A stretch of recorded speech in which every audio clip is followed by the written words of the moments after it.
Good morning. Thank you for allowing me time to speak here. Also, I would like to thank the organizers of this workshop and then also of the Hausdorff Trimester Program that I can be here. So this talk will be about generalizing one result that is established in, let's say, classical computability theory. It's computability theory with Turing machines. Notably, that's the result that the automorphism group of enumeration degrees embeds into the automorphism group of Turing degrees. I will, during this talk, you will learn the outline of this proof, and also you will see how things can differ in higher settings. Okay, so let's start with higher computability theory, in particular alpha computability theory. So, how do I use computer? Okay.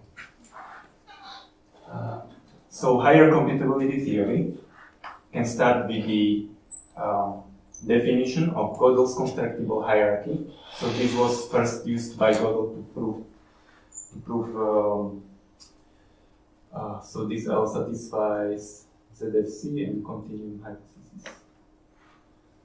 And here in the definition we use first order definability.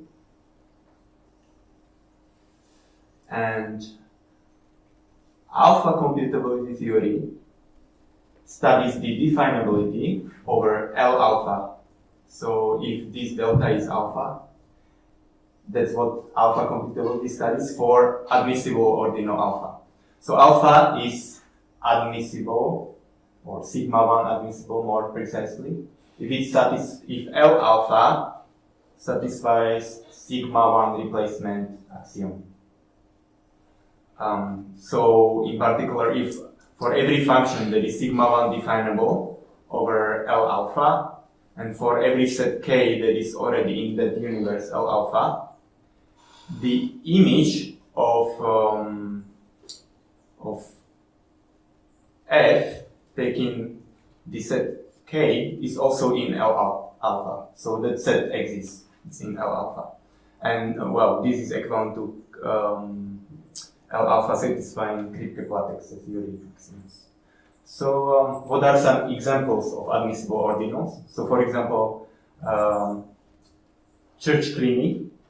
That's the first ordinal that cannot be represented with computable ordinal notations, just like we saw in the first talk in the morning. Like Kleeney's O is the set of ordinal notations, and they can represent some ordinals, but the first one that cannot be represented is this one, omega 1 ck. Also, we can define stable ordinal. So stable ordinal is ordinal alpha such that L alpha is sigma 1 elementary substructure of L. So this is somewhat analogous to large cardinals. So for large cardinals, for some classes of large cardinals, we have V kappa is sigma 1 elementary embedding of V. Okay, so think of admissible ordinals as maybe like small, very small analog of large cardinals. And the first stable admissible, first stable ordinal is the ordinal which is not an order type of delta 1 to subset of natural numbers. Okay, so when I use like this sigma 1, I usually mean here 0. So it's like really first order definability. I just quantify over objects that exist in the universe. Then I use this one that's I use type 2 objects, so sets of the objects in the universe and functions. Okay, and then also every infinite cardinal in a transitive model of Zermelo-Frankel is also admissible ordinal. Some non-examples are like every limit. Most of the limit ordinals are not admissible, so successor ordinals are not accessible. Okay, so alpha computability theory is definability theory over L alpha, where alpha is admissible. Now, some maybe terminology and also what's the motivation behind it. So, in I will call computability theory on Turing machine as we know it omega computability theory. So, in omega computability theory, we deal with finite sets. And these are really sets that are just bounded in omega.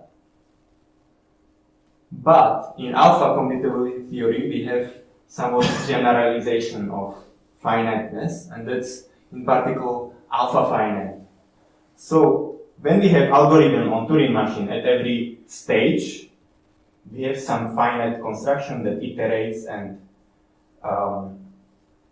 continues to the infinite.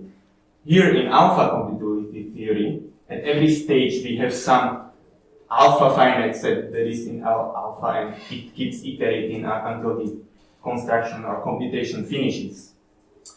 So we define f alpha to alpha to be alpha computable even only if f is sigma 1 definable over L alpha. A is alpha computable even only if A is delta 1 definable over L alpha, and A is alpha computably enumerable even only if A is sigma 1 definable over L alpha. Okay? So if you take alpha to be omega, omega is also admissible ordinal, the first admissible ordinal, if you don't require the infinite axiom triple object, then these definitions coincide with what we know in omega computability theory. Another intuition, if you want to understand alpha computability theory, could be the theorem of Kopke and Seifert from 2009. And he defines alpha machine, which is just extension of Turing machine. Turing machine has tape of order type omega and type omega for computation. Alpha machine has time alpha and tape length or of order type alpha. And then we can define almost like we can use definition of Turing machine and just extend it at the limit stages. So at the limit stages take limit supremum or infimum depending how we make the system. But we can extend the Turing machine and then we will have equivalent notions. So whatever is computable on alpha machine is also computable on it's alpha computable as well. And the same holds with other notions. Okay. Okay, so let us have more intuitions about alpha computability theory, like what actually happens there, like what are we studying. So one way was through Turing machines with tape alpha, time alpha. The other way, through definability way, is correspondence with higher definability. So in fact, for every subset of omega, A is hyperarithmetical even only if A is delta 1, 1, even only if A is alpha finite in L omega 1 ck universe. So if A is in L omega 1 ck. Also,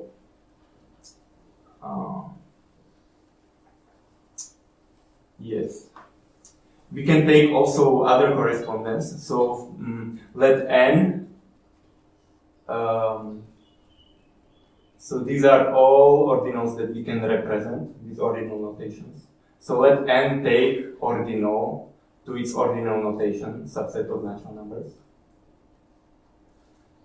And then we can also say, for example, this theorem, like every subset of ordinals, of Church-Greening ordinal, for every such subset, it holds that A is sigma 1 definable over L omega 1 ck, even only if the ordinal notations are pi 1, 1. Okay. Then, so this was just for the first admissible ordinal after omega. But if we take, for example, first stable ordinal, we have also similar notions like A is alpha finite, even only if A is delta 1, 2. So I don't know much about explorations of like even higher definability in correlation with other ordinals, but basically we use sigma 1 definability over L alpha to study higher order definability over, let's say, natural numbers and later over reals and so on. Okay, so these are just intuitions. Okay, let's define reducibilities and degrees. So we are familiar with the Turing reducibility. So A is Turing computable from B even only if given both positive and negative information about B, you can decide if some other element is in A. We can generalize this notion and require that we will just ask Oracle only positive information. So instead of asking if X is in B and X is not in B, we are allowed to ask only if X is in B. And if it is, then we will get the answer. In other words, the Oracle can only keep enumerating elements. But if the element is not in the set, we will never find out. So this is the notion of enumeration reducibility. So on one hand, we have Turing reducibility, which is total reducibility, asks both positive and negative information of Oracle, and has to decide both positive and negative information of the Oracle. And on the other hand, we have enumeration reducibility, which can get only enumeration of the Oracle and has to provide the enumeration as the answer. Okay? And so the K sub delta, this was on the previous slide. Okay. Let's go to take a look at it.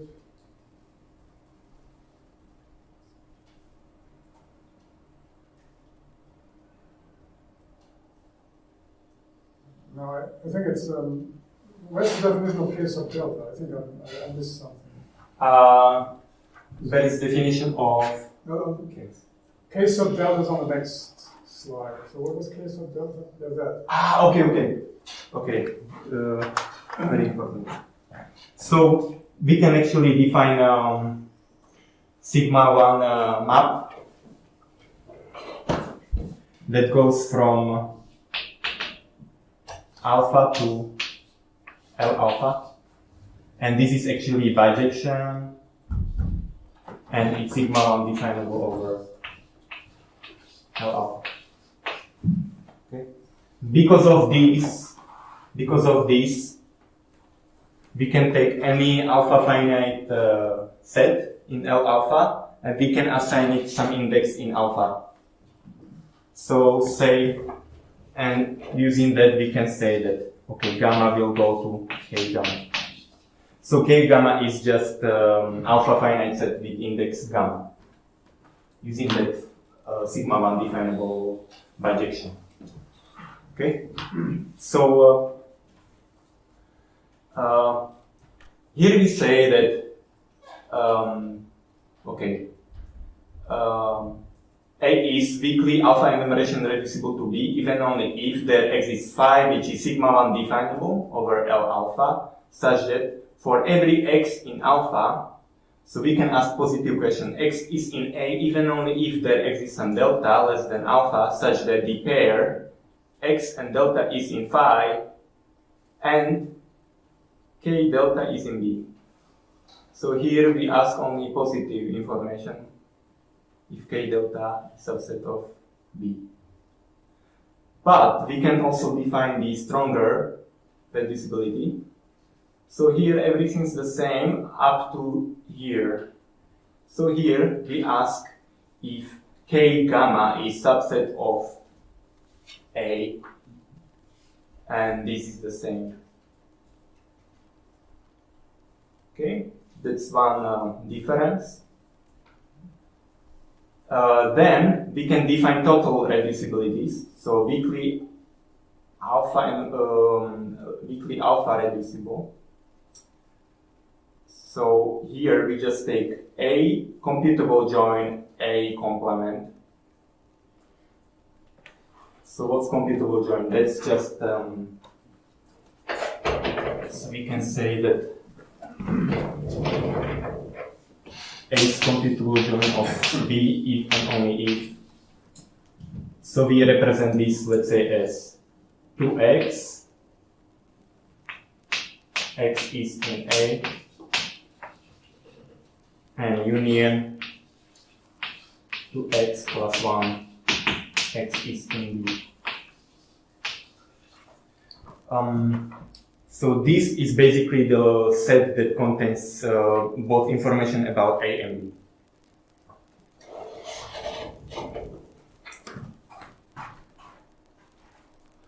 Okay, and so we define that A is alpha reducible to B even only if A join A complement is alpha enumeration reducible to B join B complement. In general, the big reducibilities in alpha computability theory are not transitive. Okay, let's define these degree structures. So alpha enumeration degrees are just partitions on the subset of alpha induced by this alpha enumeration equivalence, which is just induced from here. Okay, so we have less than equivalent than the equivalence.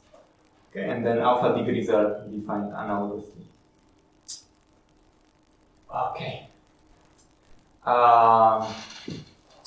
Yeah, this is just to show that in alpha computability theory things are different from omega computability theory. So in particular, in okay, so let's notice this, for example. A is alpha finite even only if A is computable and A is bounded. Okay, everything which is bounded in omega is finite. So in omega computability theory, notions trivialize. Here we have distinctions. In fact, in omega computability theory, this is equivalent to this and to this. In alpha computability theory, we have to make distinctions. This is stronger, strictly stronger than this, and strictly stronger than this. Okay? And what conditions do we require? Well, regularity. So A is regular even only if A intersection with gamma for every gamma less than alpha is alpha finite. And then the hyperregularity. So hyperregularity basically states that every function sigma 1 definable over L alpha with A as parameter in that formula. So we are allowed to use it as parameter. For every such function, the sigma 1 replacement axiom holds. Or, well, the replacement axiom holds. So if K is alpha finite, then Fk is also alpha finite. Okay, maybe I should mention what this exactly means, what we mean by parameter. Okay, so if this curly A is just this A, is just parameter in usual way. If this curly A is the enumeration of A, we are allowed to use A as parameter only positively. So it means that there will be only positive literal.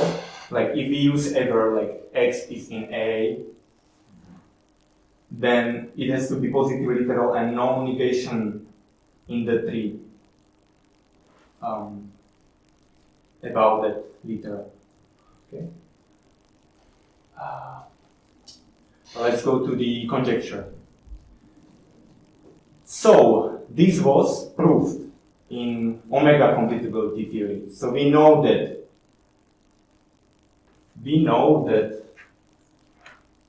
enumeration, the automorphism group of enumeration degrees embeds into the automorphism group of Turing degrees. Now the question is, can we do this in alpha computability theory? How much can we generalize? And, well, we can prove this from 3 statements. So these are the statements that were used to prove the omega computability theory result. Now I'm just trying to do the same in alpha computability theory. Alpha degrees are embeddable in alpha enumeration degrees. That's trivial. So take A into A join A component. So this follows basically just from the definition here.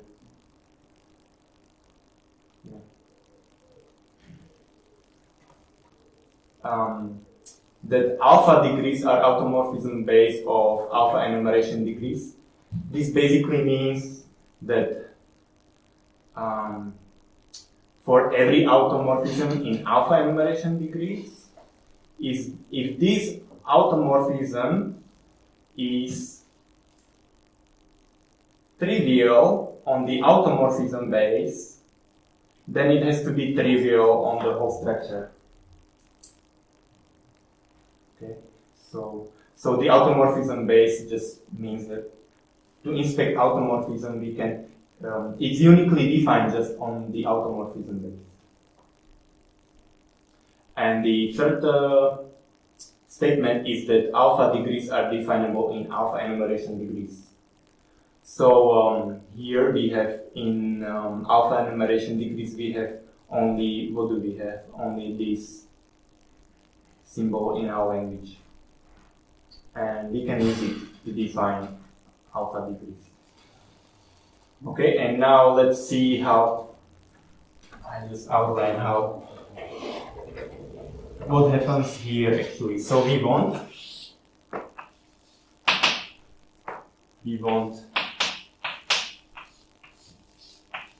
to have embedding from the automorphism group of alpha enumeration degrees into the automorphism group of alpha degrees.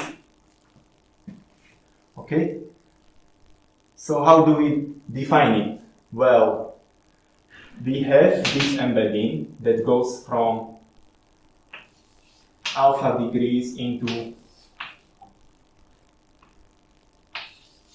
alpha enumeration degrees. So we will take F, which is an automorphism in alpha enumeration degrees. And then we will map it into, okay. First we start with alpha degrees. We want to somehow transform them using our automorphism. So what we will do is we will take this embedding iota. We have alpha degrees. Now they are mapped into alpha enumeration degrees. We use the definability of alpha degrees in alpha enumeration degrees. So these are here definable. We take the automorphism group, automorphism, and the automorphism takes these alpha degrees in alpha enumeration degrees and somehow transforms them, but only within the set. So the set is definable. It will not be outside in other alpha enumeration degrees. It will stay within alpha degrees. And then after the transformation, we will map it back to alpha degrees. And we have the automorphism. And then to prove that this is embedding, well, if we have eta f and eta g, we can imply that f is equal to g by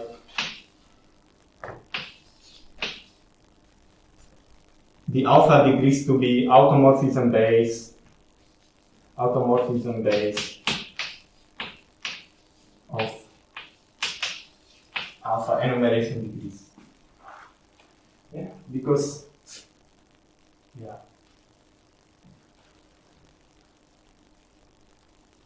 every automorphism in alpha enumeration degrees is uniquely determined by alpha degrees. So you get the injectivity.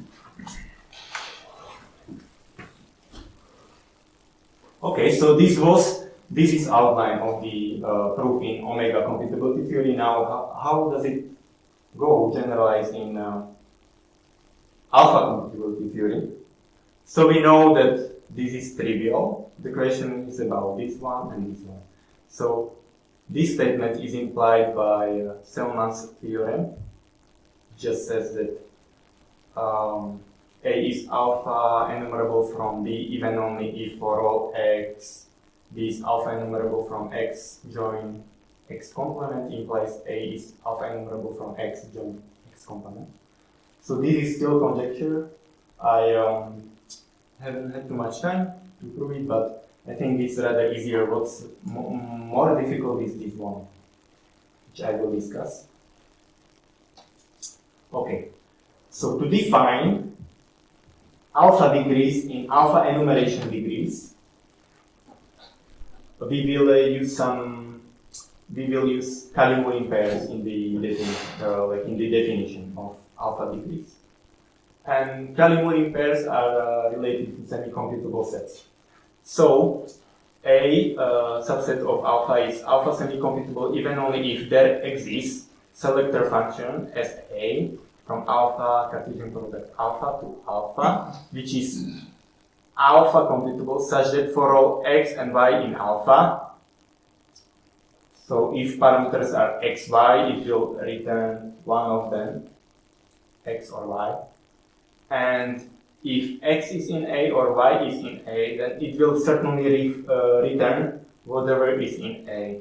So it always favors to return what is in A. And A is alpha semi-computable if such selector function exists. Okay, and then Kalimullin pair is just relation on two sets.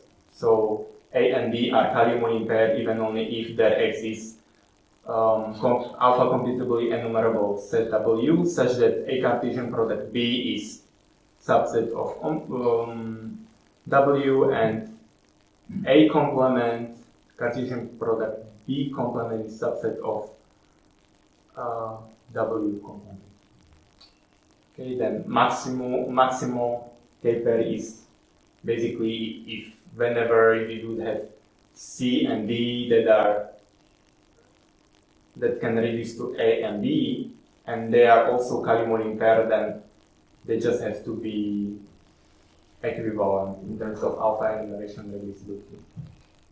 So there is, like, if we could order somehow these Kalimullin pairs, there is no higher Kalimullin pair. And non-trivial is if A is not computably enumerable and B is not computably enumerable. Because if one of them is computably enumerable, then we can just trivially construct Kalimullin pair. Okay, and there is conjecture like this, that total degrees are definable in the enumeration degrees. And I just take statement from omega computability theory and state it in alpha computability setting. So for every alpha enumeration degree, we have the following. C is total even only if C is trivial, or there exists alpha enumeration degrees A and B such that C is join of A and B, and A and B are maximal Kalimullin pair. What do you mean by a degree being total? Total? Okay. So degree is total even only if it... okay.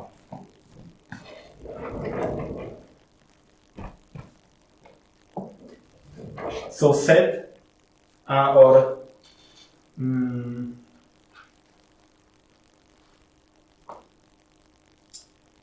we can say degree B is total even on if there exists C subset of alpha such that C join C component is indeed B. This is the intuition from like C is total, even only if C is alpha enumeration equivalent to C join C component. Yeah. So it basically total means that even if you take just this positive information, it will be equivalent to positive and negative information anyway.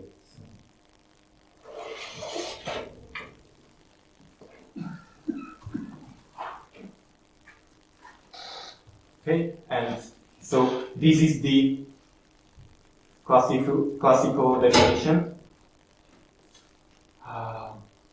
So what do we need to prove this? Well, we need to prove that Kalimullin pair is definable. If Kalimullin pair is definable in alpha enumeration degrees, then we can also define maximal Kalimullin pair, and then we need to prove this correspondence. Okay. So these are some statements. So how to prove that conjecture? As I said, you need to use definability of Kalimullin pair, and then some other statement,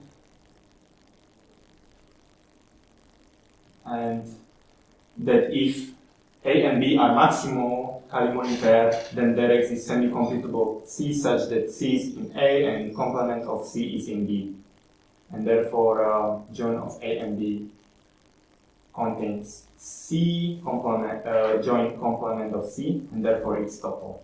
So that's like I showed in the book. So this is definability of Kalimullin pair. I mean, I think we are running out of time, so I just state the result. So we have to use some hyperregularities. So if we have some hyperregularity, then we can show the this correspondence. And then if we have that every subset of alpha is hyperregular, then we have the definability, because this statement holds for all A and B.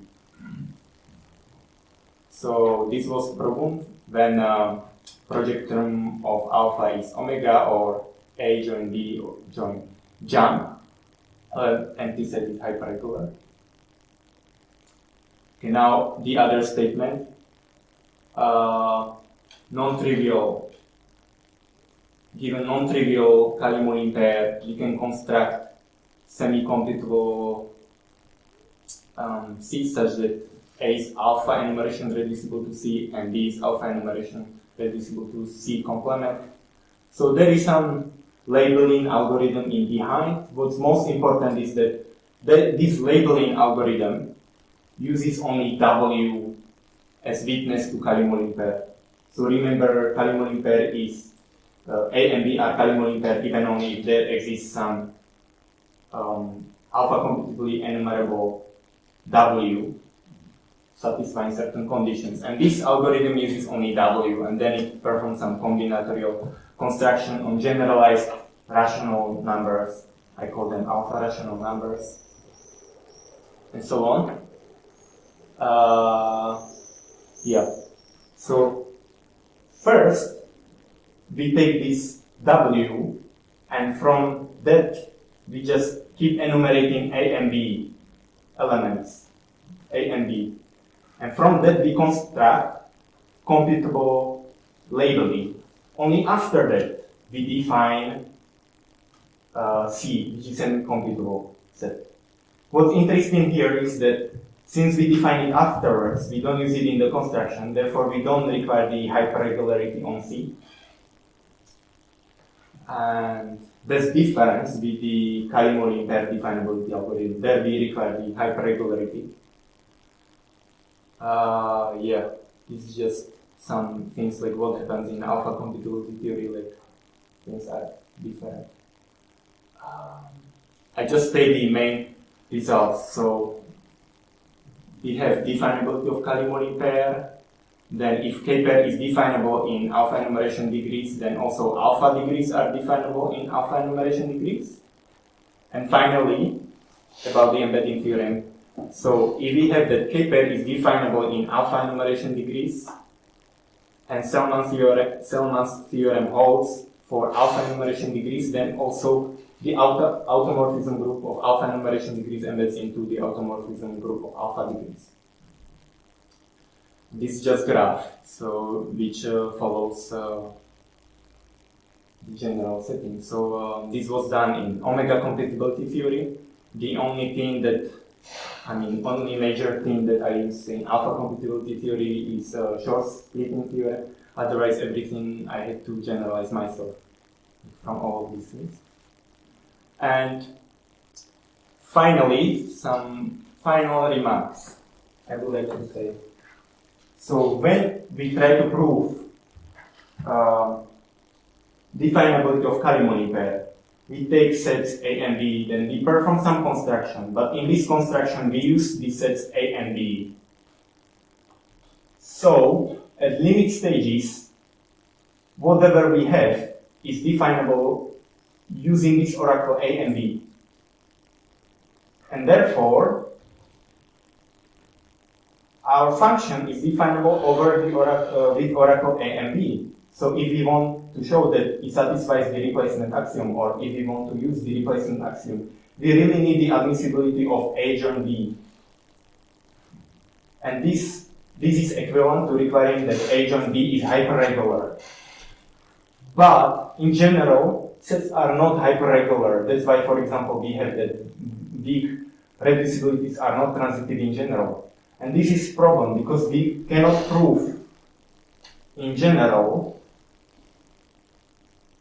theorems in classical computability theory just by generalizing them trivially. Like notions really separate.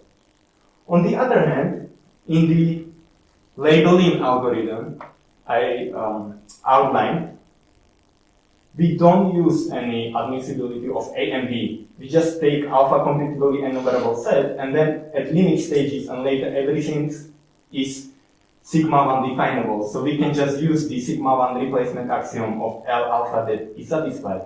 And only later we show that there is actually some set that satisfies our condition. So instead of constructing the set immediately with oracles, we perform only computably enumerable construction, and then later we define the sets. And the question is, could this be the key ingredient to proving open problems in alpha computability theory? Because most of the results are really stuck on this hyperregularity, on the lack of admissibility. But with this second kind of algorithm, could we use the methods there to prove more? And of course, there are many problems. Post problem is still not established. Kalimullin pair definability, jump definability, many split joint theorems. Yeah. So thank you for listening.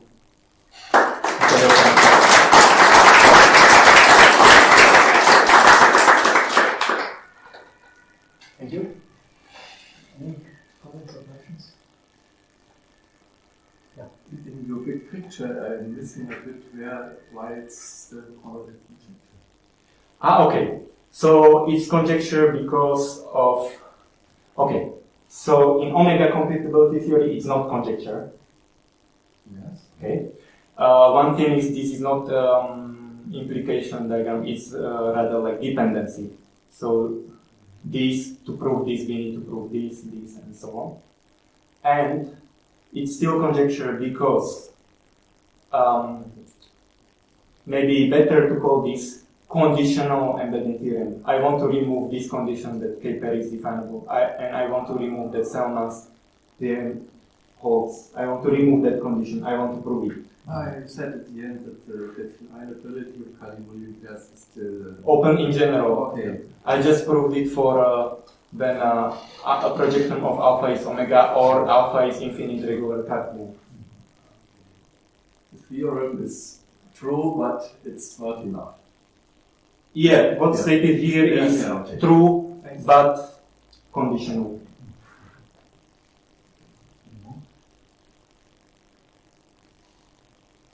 About Selman's theorem, where was this proof? Did you have it in the references? No, I don't have it in references. Actually, the proof is not difficult. Like, I think in omega computability theory, it's maybe 2 pages. Or, like, Yeah, but did you only prove it for omega computability theory or for something strong? no, it's everything stated here except short splitting theorem was not proven before. Some basic notions were, but like what's in this graph, it wasn't explored before. Okay. Thanks, Stephen.